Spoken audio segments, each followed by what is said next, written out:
In today's fast-paced, hyperconnected world, burnout is no longer an exception. It has become the norm for millions of workers across industries. The constant pressure to perform, meet impossible deadlines, and stay always on has created a work culture that prizes productivity over people, leading to chronic stress, mental exhaustion, and emotional disengagement. This phenomenon, often referred to as burnout culture, is eroding not only individual well-being but also the long-term health of organizations. If we want a sustainable future of work, we must redesign it to fit human lives, not force human lives to fit an outdated model of work. Burnout, recognized by the World Health Organization as an occupational phenomenon, is characterized by three main elements: emotional exhaustion, cynicism or detachment, and a reduced sense of accomplishment. It doesn't happen overnight. It builds slowly as workers are pushed to operate under sustained stress without adequate rest or recovery. Technology, while offering convenience and connectivity, has blurred the boundaries between work and personal life, making it harder to disconnect. The result is a workforce that is physically present but mentally drained, going through the motions without the energy or passion they once had.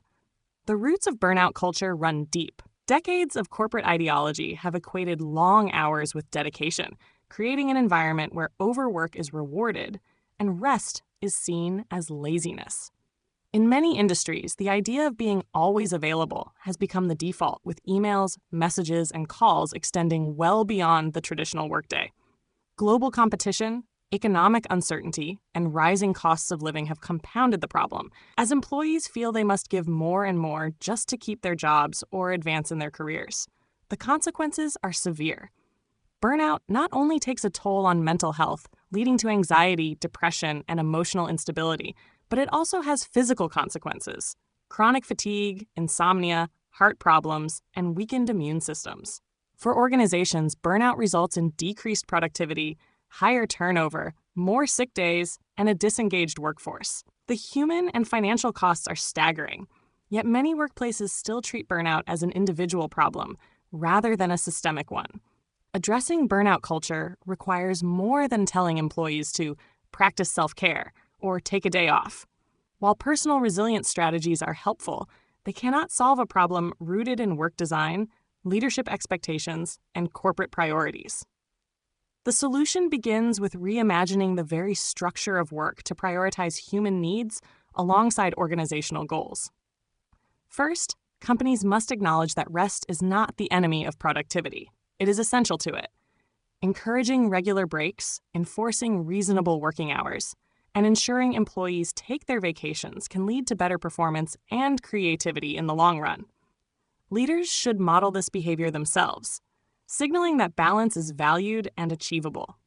Second, organizations need to shift from measuring success purely in terms of output to valuing sustainable performance. This means setting realistic expectations, aligning workloads with actual capacity, and avoiding the chronic understaffing that forces employees to constantly operate in crisis mode. Flexible work arrangements, such as remote work or adjustable hours, can help employees manage their responsibilities more effectively without burning out. Third, workplace cultures should foster psychological safety, where employees feel comfortable voicing concerns without fear of retaliation. Open dialogue about workload, stress levels, and mental health can help organizations identify burnout risks before they become crises.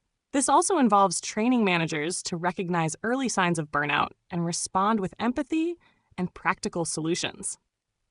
Lastly, purpose and autonomy play a crucial role in combating burnout. When employees understand the meaning behind their work and have some control over how they approach it, they are more engaged and less likely to burn out. Providing opportunities for professional growth, skill development, and creative problem-solving can reignite passion and commitment.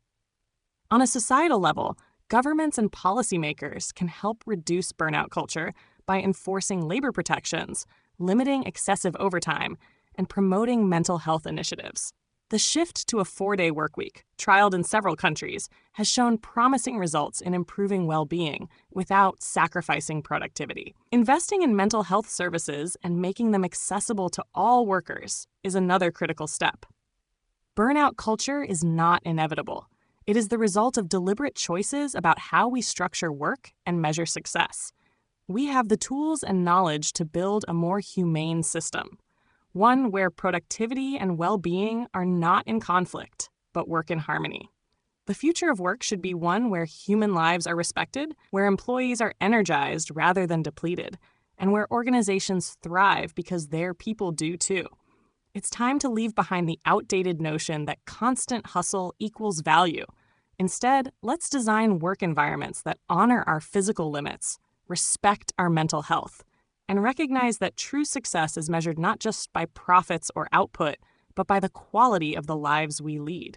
In doing so, we can replace burnout culture with a culture of balance, purpose, and sustainable achievement.